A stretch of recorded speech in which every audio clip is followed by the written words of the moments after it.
Welcome back to English in Fluency. I am Alex, and today we are going to do something a little different. Something that I think is genuinely going to change the way you listen to English.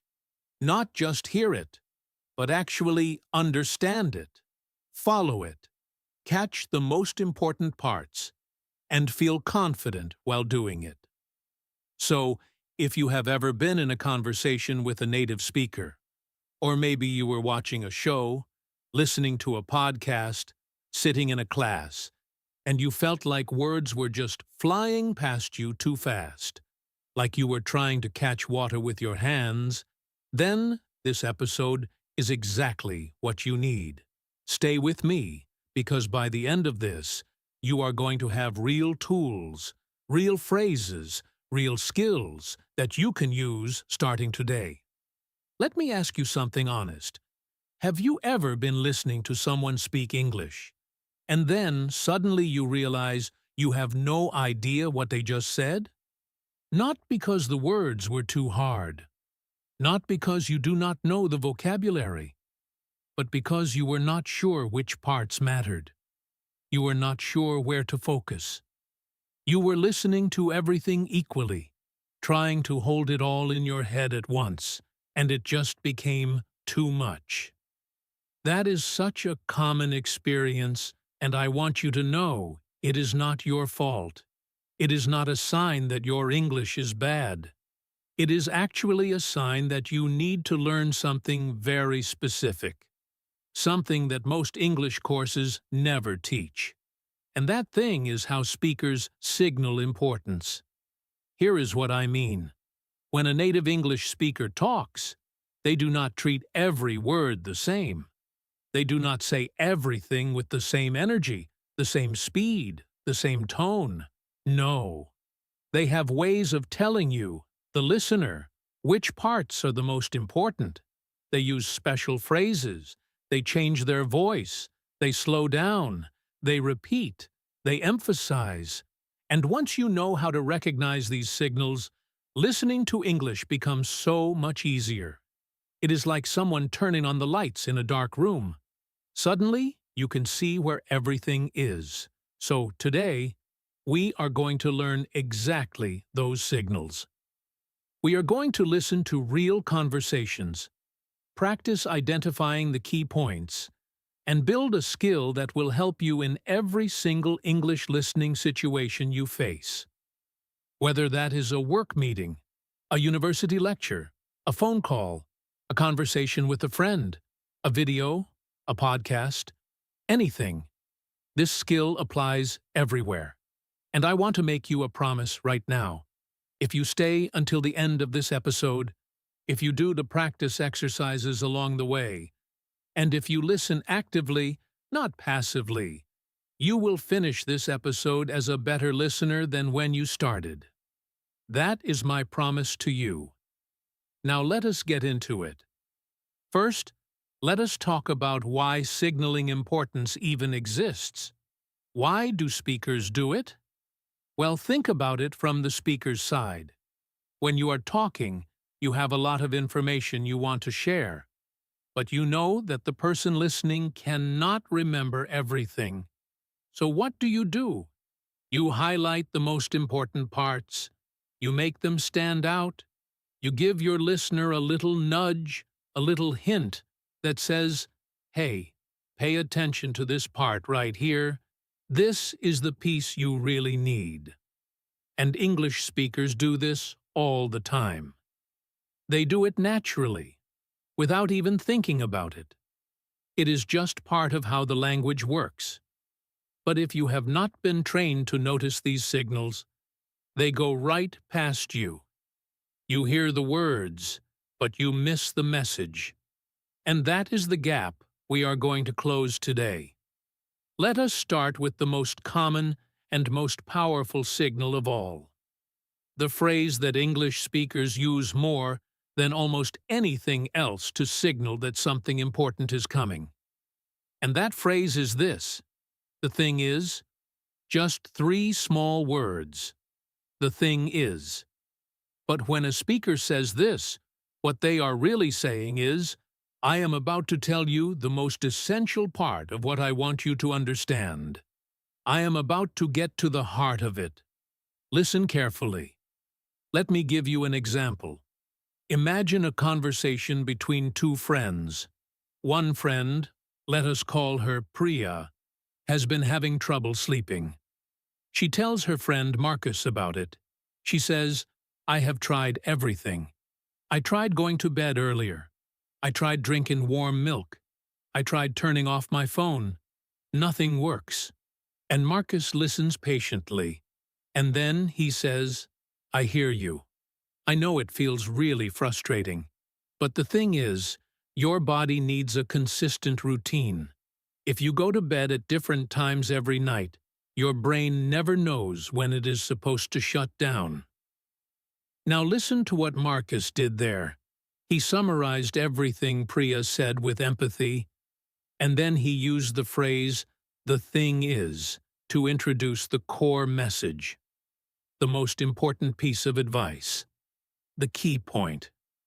If you are listening to that conversation and you catch the phrase, the thing is, you know to pay close attention to what comes next.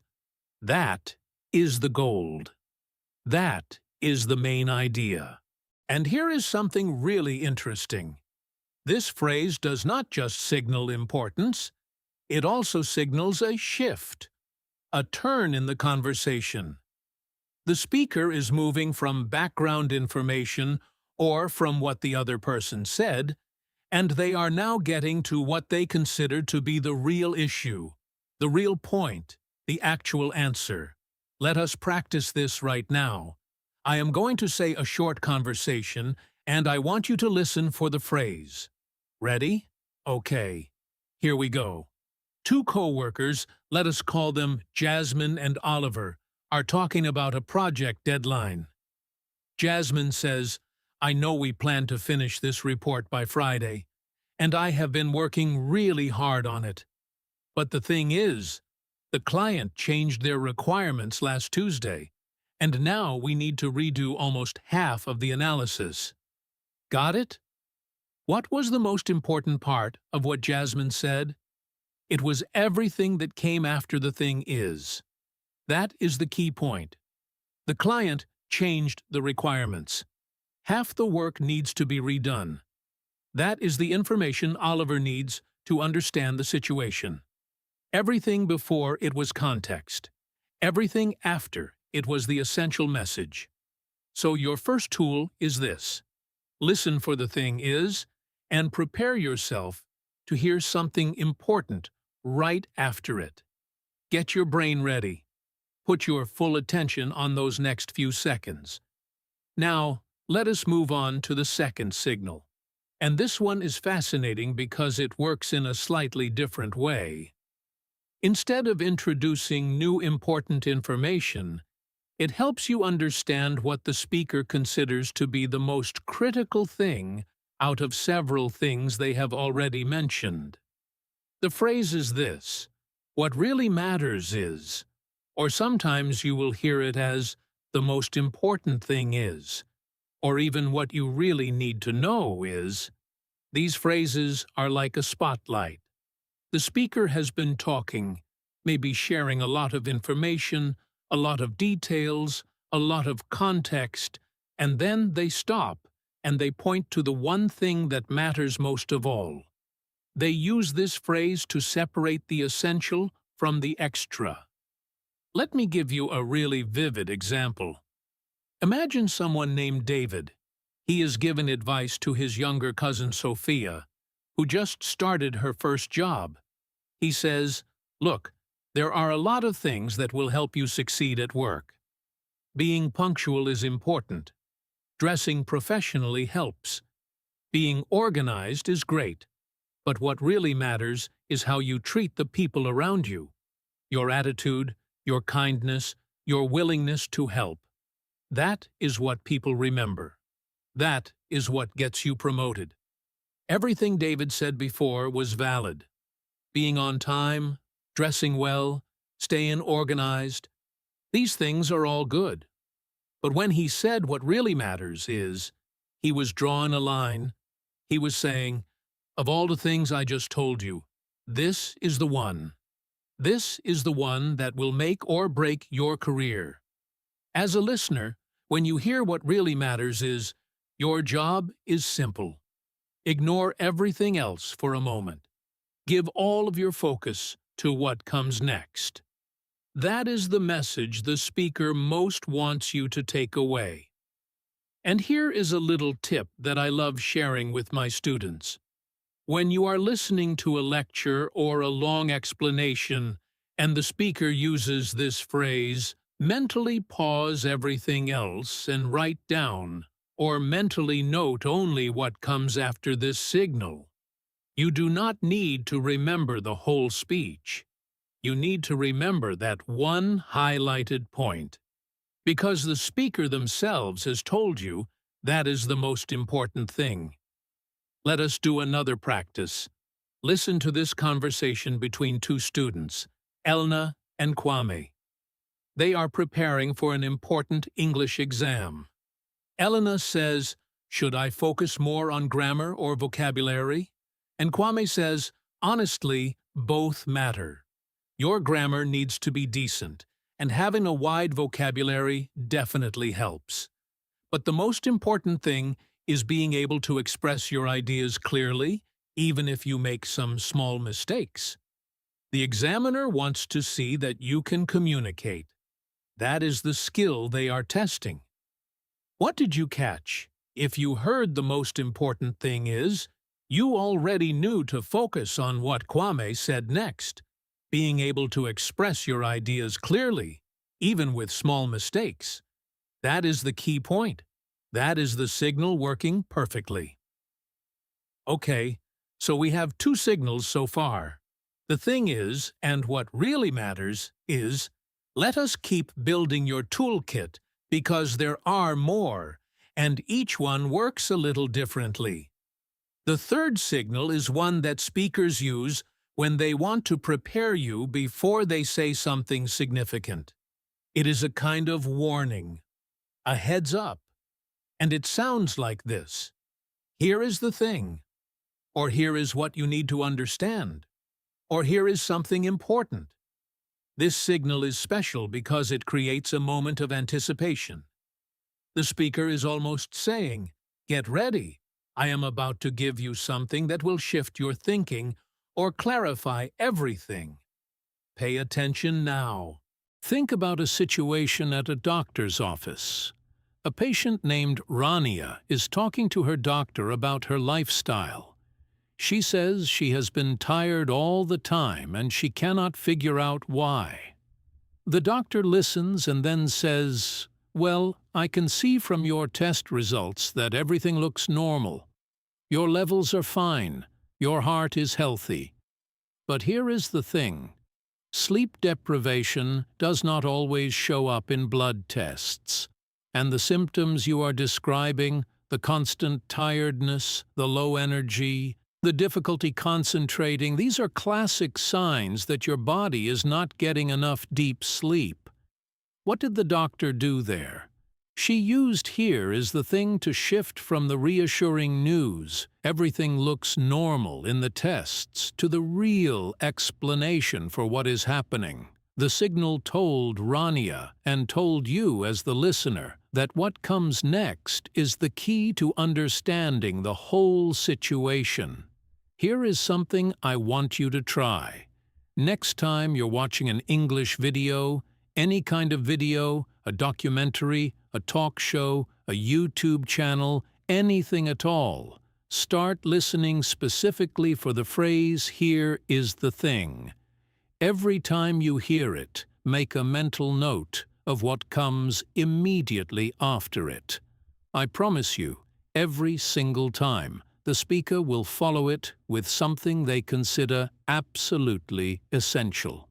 Try it and see how quickly you start catching the most important information. Now, I want to introduce you to a signal that is slightly more subtle but incredibly common, especially in informal conversation. It is repetition with emphasis. This is when a speaker says something, and then they say it again in slightly different words, or they say it again with more stress in their voice. And what that repetition is doing is telling you, this point is so important, I am going to say it twice, so you definitely get it. For example, imagine a coach talking to her team before a big match. Her name is Coach Miriam. She says to her players, I need you to remember one thing today.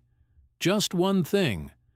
No matter how much pressure you feel, no matter what the score is, no matter what happens out on that field, you play together. You play as a team, not as individuals. As a team, that is how we win. That is the only way we win. Did you notice what she did? She repeated several things. She said just one thing, and then she said it again. She said as a team, and then she said it again. And she said that is how we win, and then followed it immediately with, that is the only way we win. Each repetition was a signal, a big flashing arrow pointing at the most important idea. When a speaker repeats themselves, especially with growing intensity, they are not doing it because they forgot they already said it. They are doing it because they want to make absolutely sure you understand. So when you hear repetition in English conversations, do not tune it out. Do not think, oh, they already said that. Instead, think, this must be really important because they are saying it again. Lean in. Pay closer attention. Let us look at another example of this technique, this time in a work setting. A manager named Samuel is briefing his team about a new company policy. He says, from next month, all client emails must be answered within 24 hours. I want to be very clear about this. Every single client email, within 24 hours. This is not optional. This is not a suggestion. This is a requirement. Every piece of information he emphasized, he then immediately reinforced. 24 hours. Then he said it again. Not optional, not a suggestion, a requirement. The repetition is telling you, remember this. This is non-negotiable. This is the key information. All right. We are building something really powerful here. You now have 4 signals in your toolkit. The thing is, what really matters is, here is the thing, and repetition with emphasis. Let us add a 5th one that is incredibly useful, especially in more formal or structured speech. Signal number 5 is transition phrases that signal a conclusion or summary. These are phrases speakers use to let you know they are about to wrap up their most important points or highlight the key takeaway. Listen for phrases like so basically, so in other words, so what this means is, the bottom line is, and to put it simply. These phrases are like the speaker saying, okay, I know I have said a lot. Let me now give you the most essential version of everything. Let me give you the core, the message inside the message.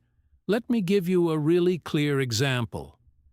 Imagine a professor named Professor Williams, who has been teaching a complex lesson on economics for the past hour.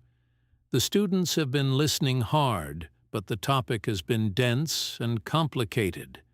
And then, near the end, the professor says, so we have talked today about supply and demand curves, price elasticity, market equilibrium, and several other concepts.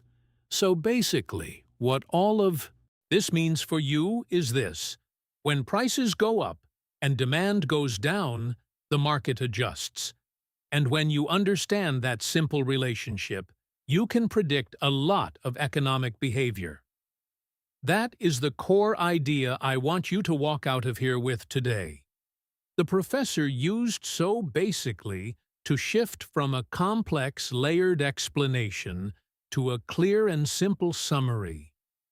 For any student listening, Those words should trigger full attention because the professor is now delivering the distilled version, the main message stripped of all the extra detail.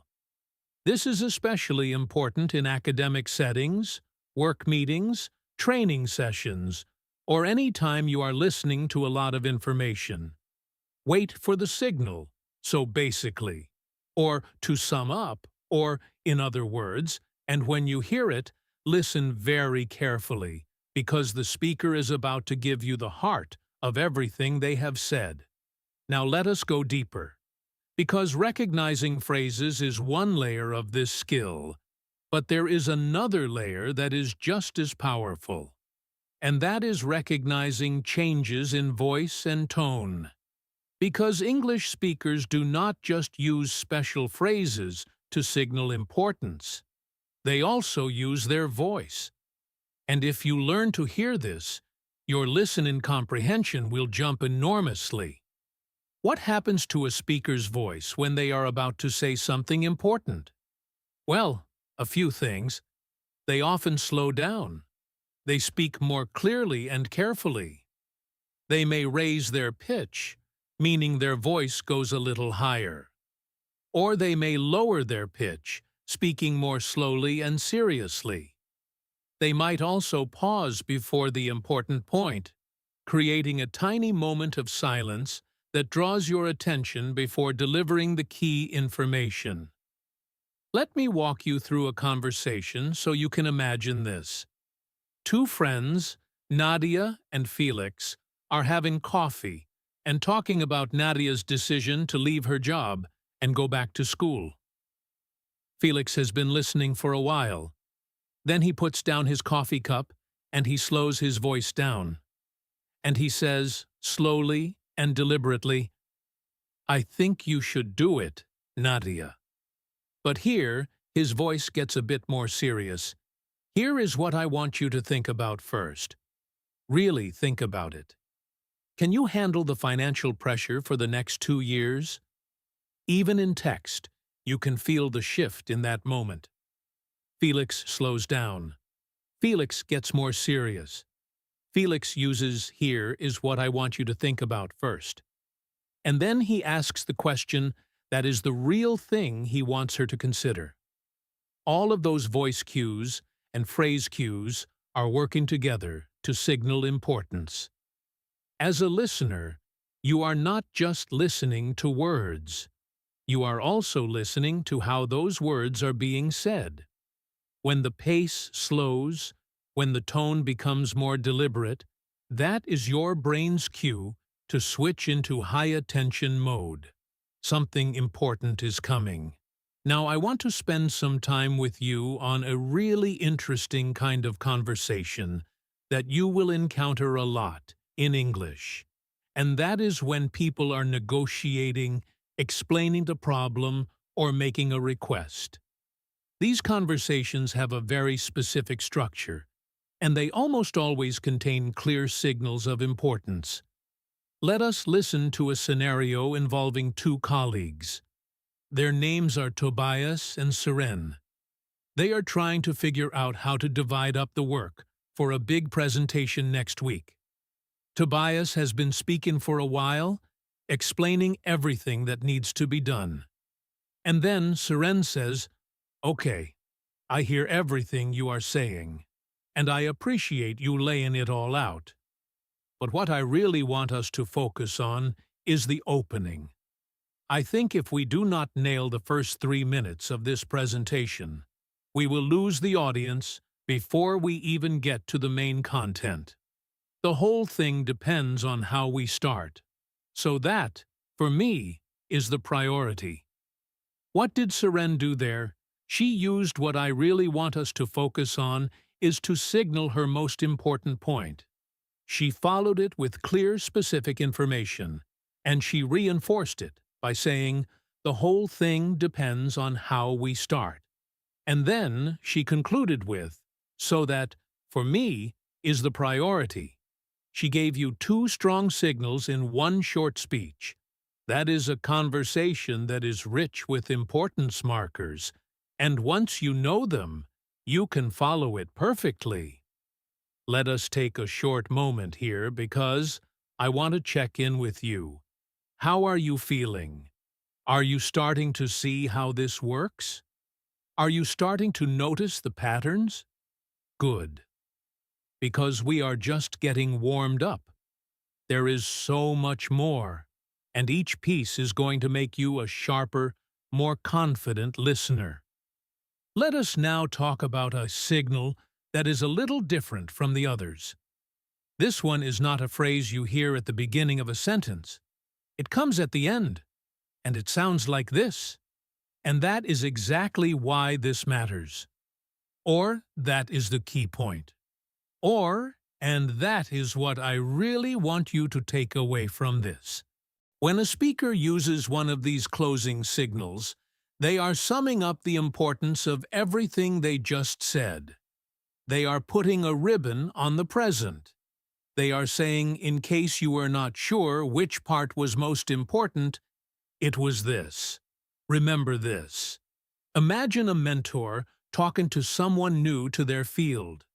The mentor, let us call him Gregory, has been given advice about how to build a good reputation in the industry. He says, I have been in this field for over 20 years, and I have seen a lot of people come and go. Some of them were brilliant. Some of them were not.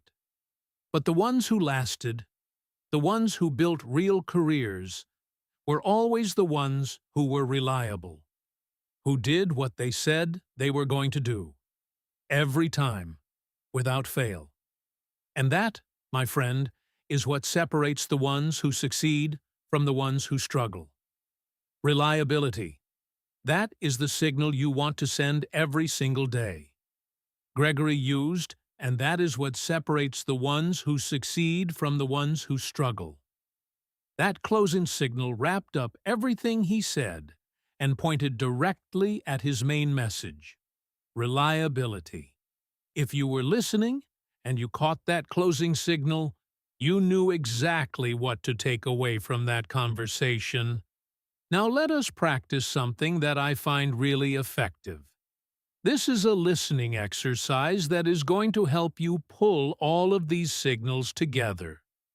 I am going to share a longer conversation, and I want you to listen for as many signals as you can identify. See if you can catch the key points every time they come up. Take your time. There is no rush. Here is the conversation. It involves two characters. Their names are Priscilla and Nathan. Priscilla is a career coach, and Nathan is her client. He has come to her feeling frustrated because he has been applying for jobs for 6 months and not getting any offers. Nathan says, I do not understand what I am doing wrong. I have applied to over 50 jobs. I have tailored my resume. I have written cover letters. I have practiced interview questions. I have done everything I am supposed to do. And nothing is working. Priscilla listens carefully. She nods. And then she says, I hear your frustration, Nathan, and it is completely valid. Let me ask you something, though. When you go into these interviews, what do you lead with? What is the first thing you want them to know about you? Nathan thinks and says, I usually start by walking them through my work history, where I worked, how long I was there, what my responsibilities were.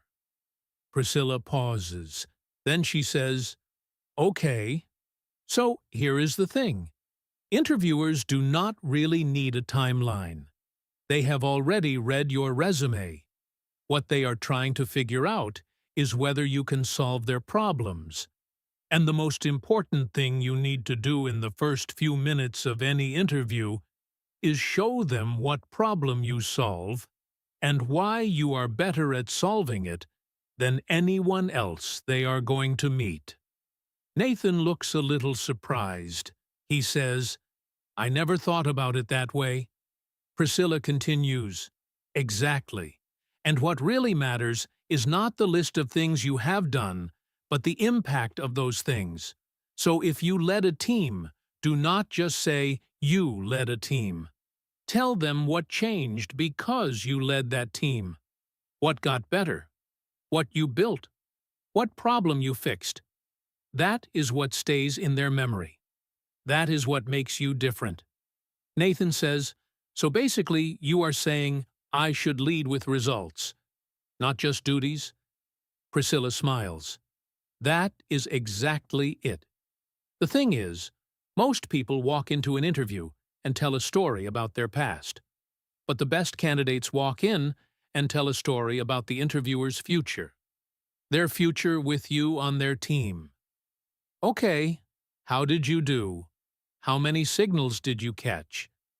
Let me walk through them together. Priscilla used "here is the thing" when she introduced the key insight about what interviewers are really trying to find out. She used the most important thing you need to do to highlight the core action Nathan should take. She used what really matters is when she shifted from listing duties to focusing on impact. And she used "the thing is" at the very end when she gave Nathan the most memorable and essential reframe of the whole conversation. The idea that you are not telling the story of your past, you are telling the story of their future with you. Every one of those signals was a light turning on, and now you have the eyes to see them. Let me bring in one more signal before we move into the final practice section. And this one is incredibly common in everyday conversation. This is when a speaker uses direct emphasis words. Words like actually, honestly, seriously, literally, really, or truly. When a speaker puts one of these words in front of a statement, they are almost always using it to signal that what follows is genuine, important, and deserves your full attention. For example, if someone says, "the movie was okay," that is pretty neutral. But if they say, "honestly, the movie was one of the best things I have ever seen," the word "honestly" is a signal that this is a strong, sincere, genuine opinion. It means the speaker is not just making conversation. They mean it. Or imagine someone telling their friend about a piece of advice they got. They say, "My grandmother told me something once, and honestly, it changed my life." Whatever comes next, you better listen closely. The word "honestly" there is a signal that this is not small talk. This is real and important. Let me give you a full example conversation using these emphasis words. Two friends, let us call them Lucia and Ben, are talking about a book Lucia recently read. Ben has not read it, but he is curious. Lucia says, "Okay, so I know you have been skeptical about self-improvement books, and I totally get it. A lot of them are just fluffy and repetitive. But Ben, seriously, this one is different. Like, actually different. The author does not just tell you what to do. She walks you through the research, the science, the real studies behind every idea. And honestly, by the time I finished it, I had completely changed the way I think about building habits. I actually tried one of the techniques she describes, just one, and within 3 weeks I noticed a real difference in my morning routine. Count the signals. Seriously, this one is different. Actually different. Honestly, by the time I finished it. I actually tried one of the techniques. Every one of those emphasis words was Lucia telling Ben, "This is real. This is significant. This is not just me making conversation. I genuinely mean this. Pay attention." When you hear these words in conversation, in lectures, in any kind of listening situation, treat them as a cue. A cue to shift your attention up a level. Something genuine and important is being communicated. All right, we are now going to do the longest and most immersive practice conversation of this entire episode. I want you to listen to a full scene, a complete exchange between several characters, and I want you to identify every signal of importance you can find. This is your challenge. This is where you get to test everything you have learned so far. The scene takes place in a community meeting. A group of neighbors are discussing a proposal to build a new community center in their area. There are 3 main speakers. Their names are Camille, who is the meeting organizer, Ray, who is in favor of the project, and Lena, who has some concerns about it. Camille opens the meeting. She says, "Thank you all for coming tonight. We have a lot to discuss, and I want to make sure everyone has a chance to speak. But first, let me just say this. The purpose of tonight is not to make a final decision. What really matters is that we hear all the perspectives and understand what our community actually wants. So please, everyone feel free to share." Ray speaks first. He says, "I have been in this neighborhood for 15 years. I have seen a lot of changes, some good, some not so good. And I have been involved in this proposal from the very beginning, so I think I can speak to it fairly. The thing is, we have a real gap in this community. Young people have nowhere to go after school. Elderly residents have nowhere to gather. Families have no shared space. And what a community center does, what it actually does, is create that space. It is not just a building. Seriously, it is a place where community happens. That is what we are missing, and that is what this project would give us." Lena raises her hand. She says, "I appreciate what Ray is saying, and I do not disagree that we need community space. But here is the thing. The proposed location is right next to the primary school, and honestly, the construction noise alone would be disruptive for at least 18 months. We have got kids trying to learn in those classrooms, so what I really want us to think about is timing. Not whether to build it, but when and how, and whether there is a better site that would cause less disruption to the students." Camille responds. She says, "Those are both really important points, and I think actually what this conversation is showing us is that the project itself has broad support. The question is the details. And so basically, what I am hearing is that we all want this community center.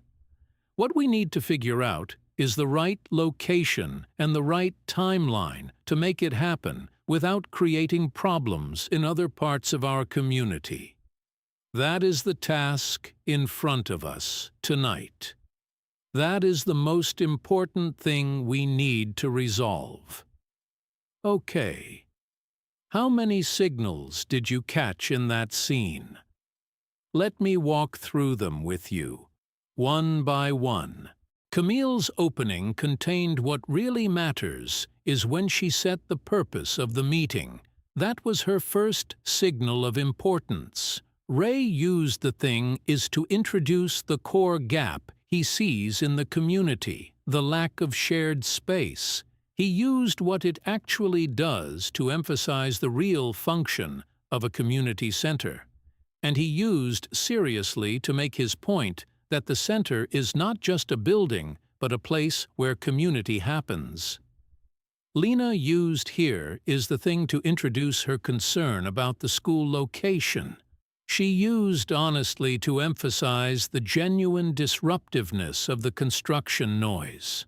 And she used what I really want us to think about is to redirect the group's attention to what she considered the most important issue, which was timing and location. Then Camille used actually to add weight to her observation about where the conversation had arrived. She used so basically to summarize the group's emerging consensus. And she closed with that is the most important thing we need to resolve to signal the key task for the rest of the meeting.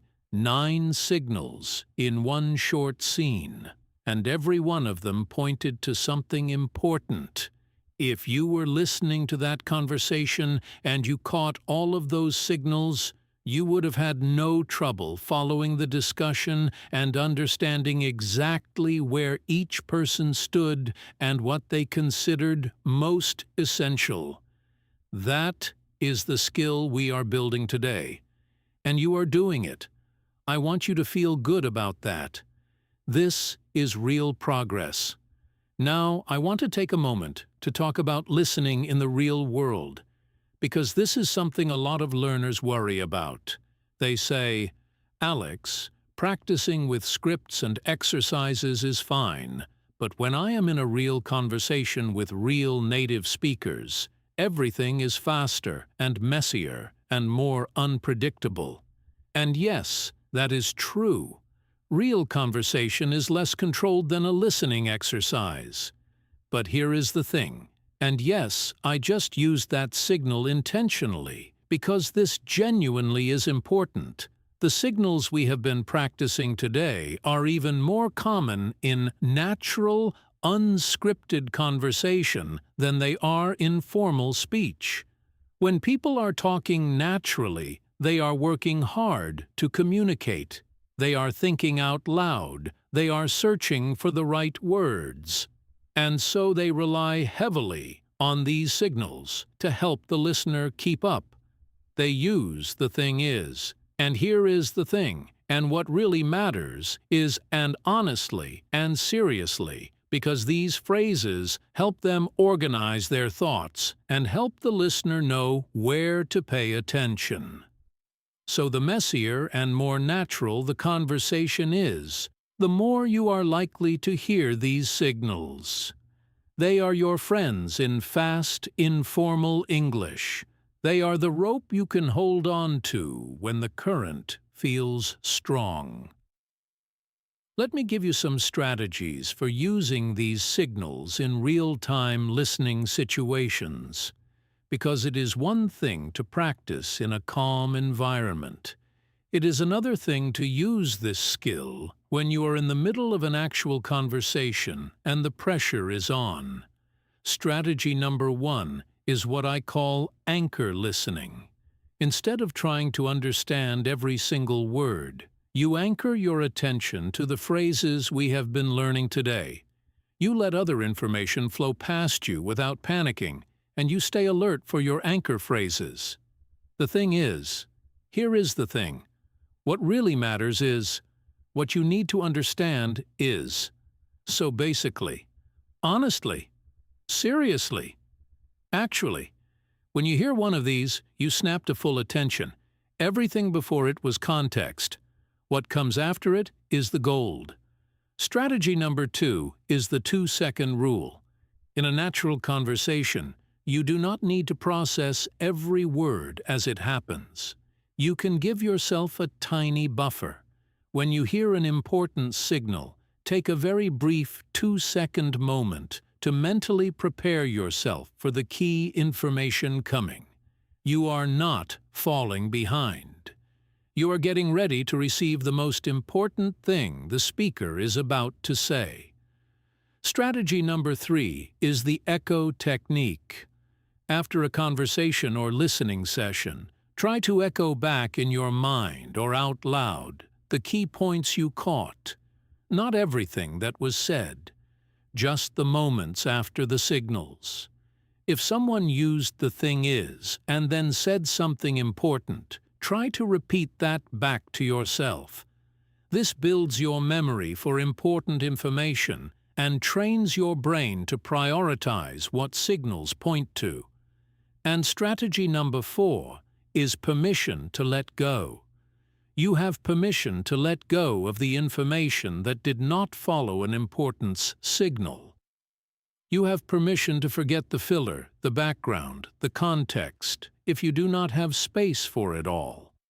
Because the speaker themselves has told you what mattered most. They gave you the signal.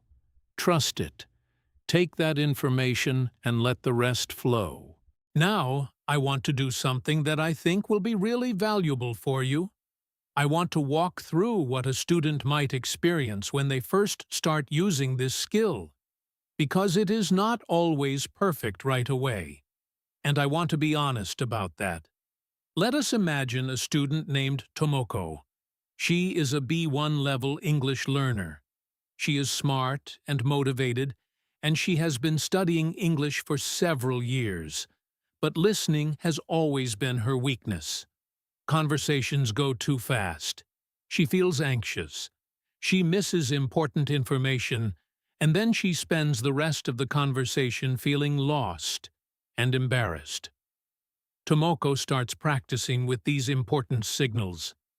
In the beginning, she catches maybe one or two per conversation.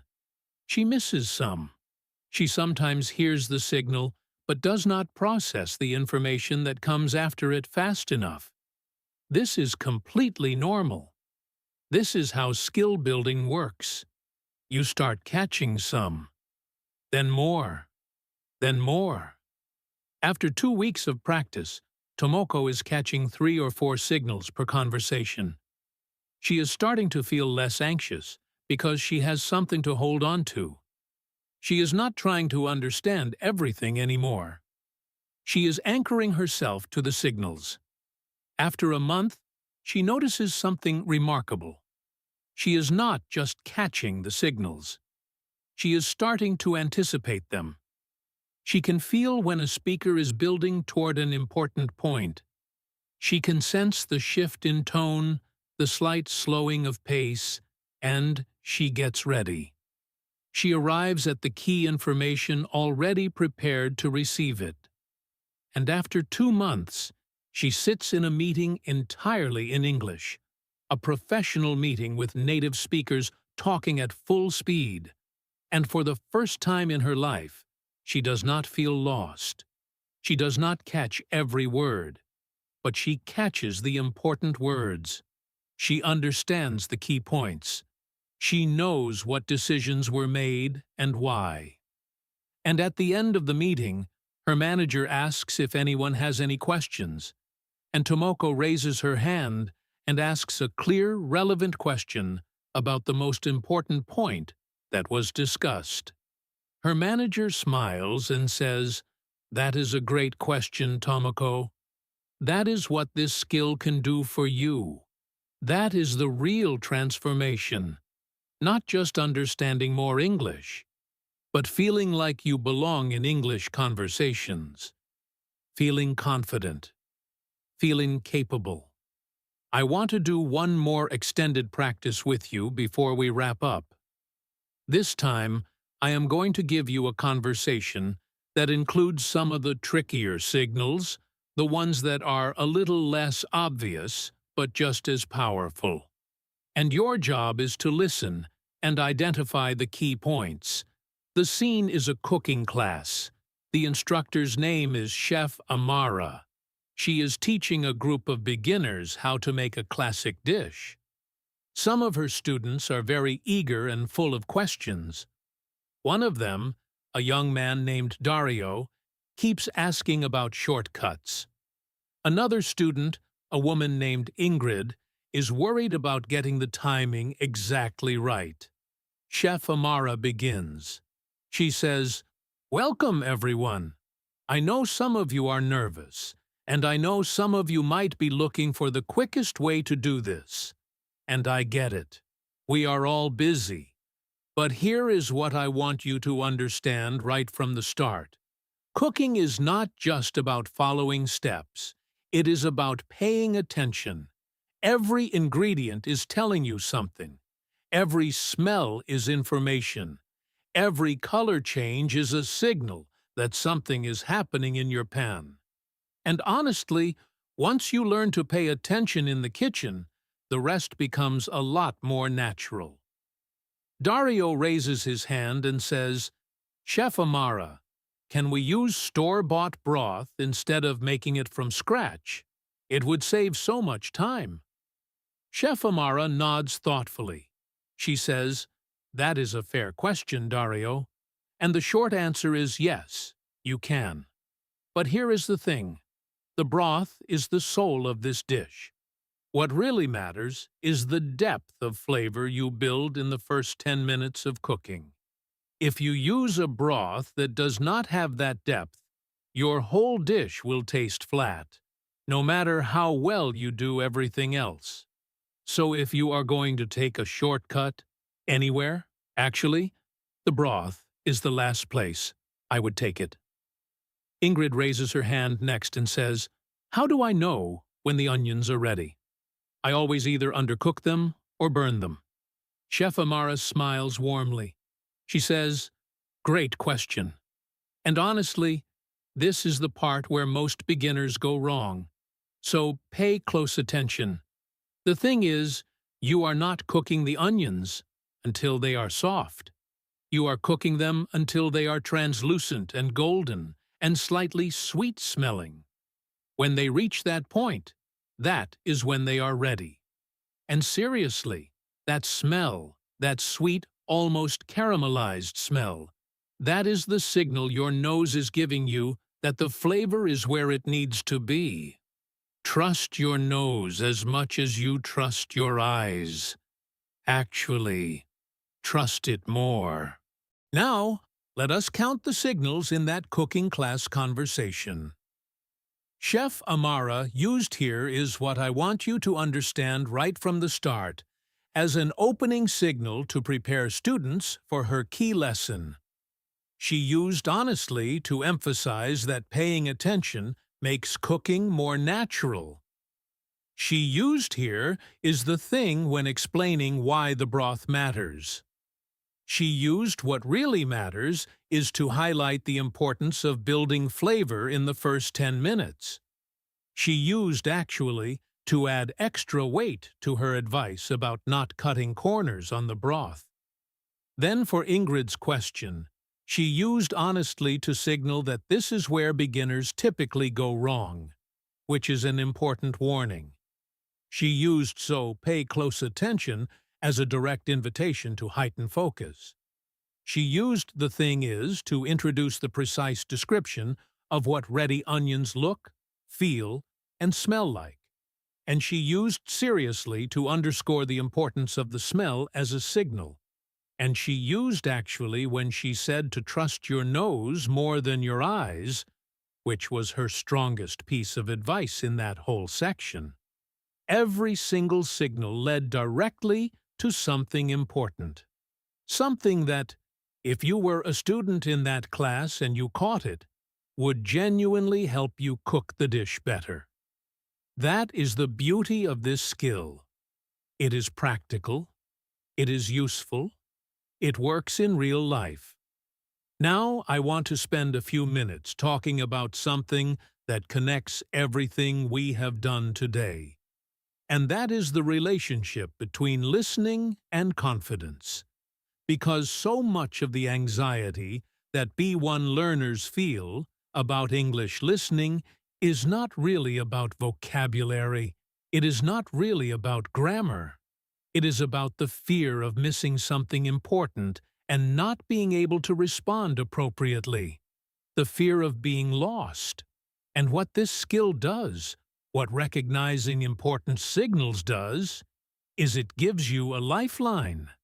It gives you a way to find the key information even when everything else is moving fast. And once you know you can find the key information, your anxiety drops. You feel less pressure to understand every single word. You trust yourself more. And paradoxically, when you trust yourself more, you actually understand more. Because you are not spending half your mental energy on anxiety. You are spending it on listening. I have seen this again and again with the students I work with on this channel. The shift from anxious listening to confident listening does not come from knowing more vocabulary.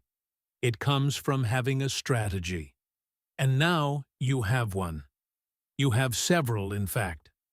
Let me give you one final beautiful conversation to close out this episode. This is a conversation I want you to listen to with everything you have learned today. Every signal, every emphasis word, every repetition, every change in tone. Just listen, feel the signals, and let the key points land. The setting is a garden. Two old friends, let us call them Marguerite and Saoirse, have not seen each other in about 3 years. They are catching up. It is a warm afternoon, and they are sitting outside with tea. Marguerite says, "I have missed you so much. 3 years is such a long time." Saoirse says, "It really is. And honestly, so much has changed. I do not even know where to start." Marguerite says, "Start anywhere. I am not going anywhere." Saoirse takes a breath. She says, "Okay. So the thing is, after we last saw each other, I went through a really difficult time. I lost my job. My relationship ended. I moved back to my hometown, which, honestly, felt like going backwards at the time, like I had failed at everything. But, and here is the thing, Marguerite, that time, as hard as it was actually the most important period of my life. Because I stopped. I completely stopped. And I had no choice but to figure out what I actually wanted. Not what everyone else expected from me. Not what I thought I was supposed to want. What I actually wanted. Marguerite is quiet for a moment. Then she says, "What did you find?"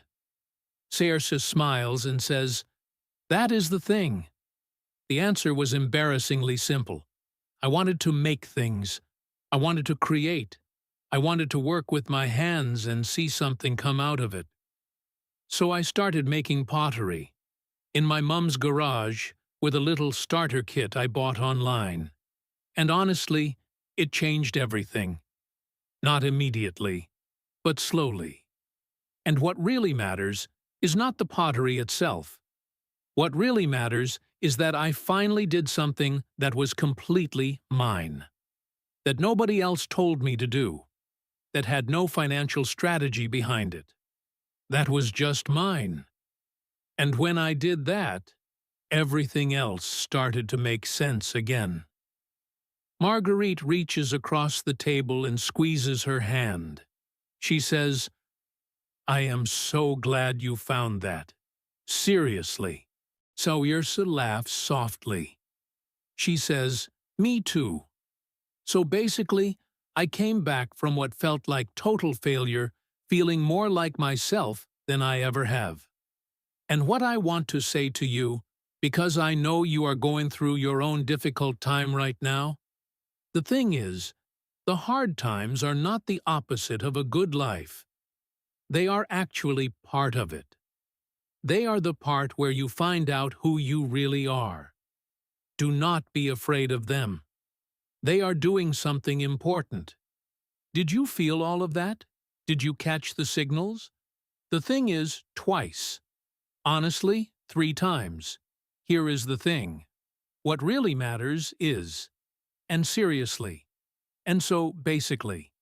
And the closing, the thing is, which brought the whole conversation back to the central message she wanted to leave with her friend. And the key points were all there.